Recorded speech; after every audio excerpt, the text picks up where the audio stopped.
1, copy the dividend. Okay, or just bring down. Okay, step 2. Okay, change the operation to multiplication. Then, okay, step 3. Get the reciprocal of the, anong tawag dito?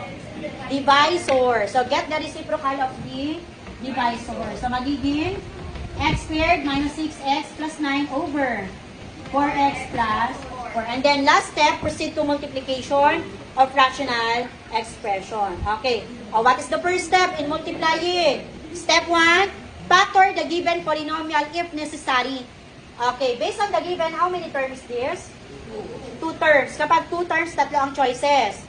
Difference of 2 square, sum and difference of 2 cube, and GCMF. Since our exponent is only 1, meaning, cancel na agad yung dalawa. Natira si, bakit hindi pwede si sum and difference of 2 cube? Kasi dapat divisible kay.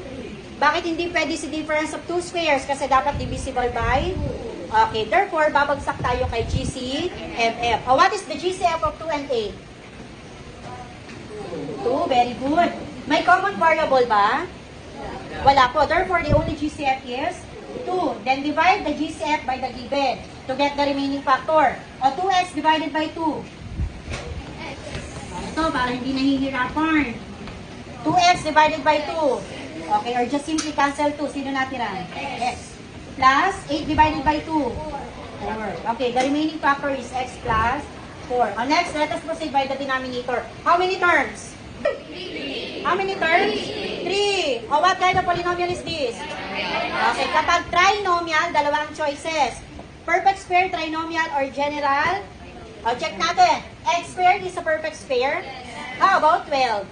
No, therefore, hindi to applicable kay perfect square, trinomial. Anong gagamitin natin? Get the factor. So, what is A? 1. What is B? 1. What is C? Negative. Okay, give me a factor of negative 12. By the way, since our C is negative, therefore, probably the sign of the factors will be positive and negative. Anong sign ng middle term? Positive. So, ibig sabihin, yung malaking factor, positive ang sign. O, magbigay ka ng factors ni 12 na dapat ang sum ay negative, positive 1. O, the factors are positive 4 and negative 3. 4 times negative 3, negative 12. O, parehas ng sign magkaiba. Magkaiba. Pag magkaiba, ima-minus. 4 minus 3, what is the sign of the bigger number? Okay, kaya ito yung hinahanap nating factor. We have x plus 4, x minus 3. O, now proceed na tayo dito. Since our given is trinomial, what we're going to do? Check first if the given trinomial is a perfect square. The given is, the first term and the last term are both perfect square. X squared is a perfect square. How about 9? What is the square root of x squared? Square root of 9. O, times natin, x times 3. Then, i-multiply ulit kay 2. 2 times 3. Kailangan equal sa middle term. Equal ba? Yes, kapag ganyan, perfect square. What we're going to do?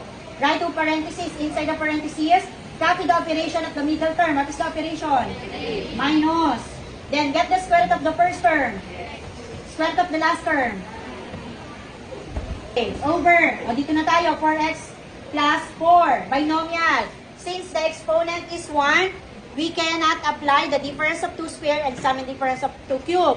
What we're going to do is apply the GCMF. O, what is the GCF of 4 and 4? May variable ba? Okay, therefore, the GCF is only 4. Get the remaining factor. 4x plus 4 divided by the GCF, which is 4. Okay, 4 divided by 4. Cancel. Sino natira? 4 divided by 4. Okay, then after getting the factors of the given polynomial, step 2, divide out or cancel out any common factors. Oh, what are the common factors? X plus 4. Sino pa? X minus 3. Sino pa po? 2 and 4 are both divisible by 2. So, 2 divided by 2. Then 4 divided by 2. Okay, class cancellation means 1 yan ha. Equal sa 1. Meron pa po ba pwede i-cancel? Kung wala na step 3, what is the step 3?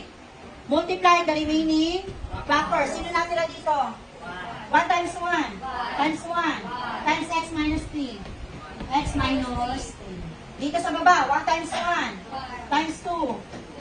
Okay, 2. Then, copy the given binomial. Therefore, this is the answer.